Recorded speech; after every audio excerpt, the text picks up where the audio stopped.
MD Hasan Ali Hasan আপনি লিখেছেন, মা যদি বউকে তালাক দিতে বলেন, ছেলে বউকে তালাক দিতে বাধ্য কিনা? মা যদি স্ত্রীকে তালাক দিতে বলেন, ছেলে তার মায়ের কথায় স্ত্রীকে তালাক দিতে সবসময় বাধ্য নন। বিশেষ করে মা যদি কোনো যুক্তিসঙ্গত কারণ ছাড়া ছেলের স্ত্রীকে তালাক দিতে বলেন, তাহলে ছেলে মায়ের সে নির্দেশ পালন করা তার জন্য জরুরি নয়। বরং দেখতে হবে যে মায়ের সেই নির্দেশটা যৌক্তিক কিনা। যদি যৌক্তিক হয়, যথেষ্ট কারণ থাকে, তাহলে সেটা মানবেন।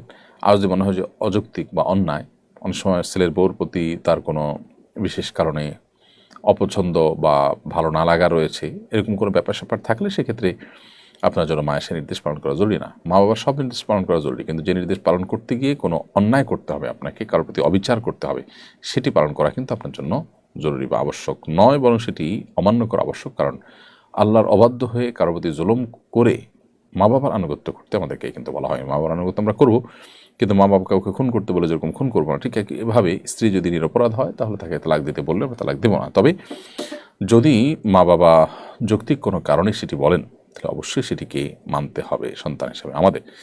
এখানে ইব্রাহিম আলাইহিসসালাম তার ছেলে ইসমাইল আলাইহিসসালামকে তার স্ত্রীকে তালাক দেওয়ার জন্য পরামর্শ দিয়েছিলেন, তিনি সেটা শুনেছেন। ওমর রাদিয়াল্লাহু তাআলা আনহু তার ছেলেকে তার স্ত্রী তালাক দেওয়ার জন্য বলেছেন, তিনিও সেটা শুনেছেন। এই যে ব্যাপারগুলো রয়েছে, এগুলো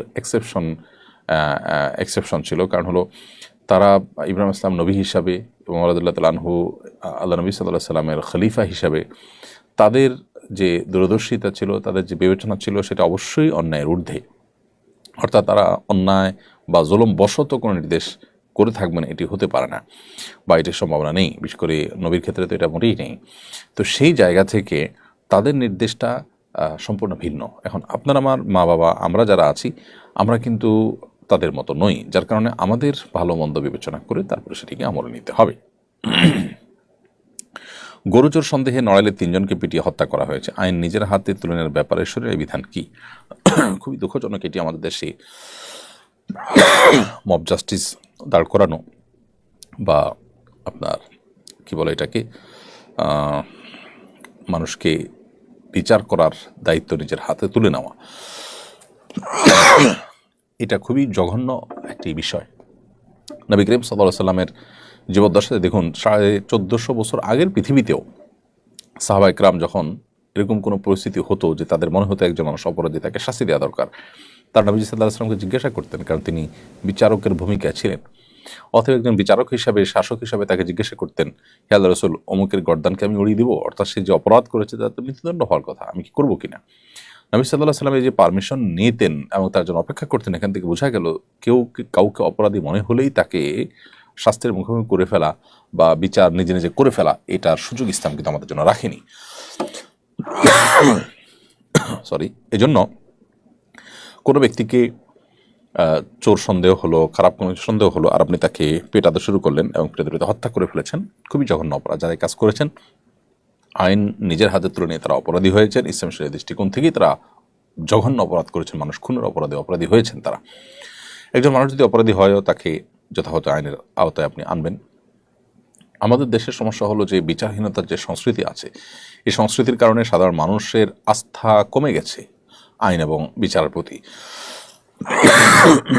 সেই আস্থাহীনতার কারণে দেখা যায় যে এই জাতীয় আপনার সমস্যা, অর্থাৎ আইন হাতে তুলে নেওয়ার যে অপসংস্কৃতি, সেটি চালু হয়েছে। বিধায় সংশ্লিষ্ট যারা আছেন, শাসক যারা আছেন, তাদের কর্তব্য হলো বিচারহীনতার এই সংস্কৃতি দূর করা এবং সুবিচার প্রতিষ্ঠা করা, ন্যায় বিচার প্রতিষ্ঠা করা, যাতে সাধারণ মানুষের আস্থা হয়। সাধারণ মানুষ যেন পুলিশের কাছে তুলে দিয়ে, থানায় তুলে দিয়ে মামলা করে তারা যেন সঠিক বিচার পান, সে আস্থা যদি হয়, তাহলে সেক্ষেত্রে মানুষ আসলে নিজের হাতে আইন তুলে নেওয়ার এই কাজটি করবে না। তারপর এজ এ মুসলিম, আমাদের বিচারহীনতার কালচার থাকুক আর যাই থাকুক না কেন, নিজের হাতে আইন তুলে নিয়ে সন্দেহের বশে কোনো মানুষের হত্যা করলে বা কোনো মানুষকে মারলে, তার উপরে আক্রমণ করলে, সেক্ষেত্রে আমি গুনাহগার হলাম, পাপিষ্ট হলাম, অপরাধী হলাম। আল্লাহ সুবহানাহু ওয়া তাআলা বলেছেন, ইয়া আইয়ুহাল্লাযীনা আমানু ইজতানিবু কাসীরাম মিনায-যন্ন ইন্না বা'দায-যন্নি ইসম।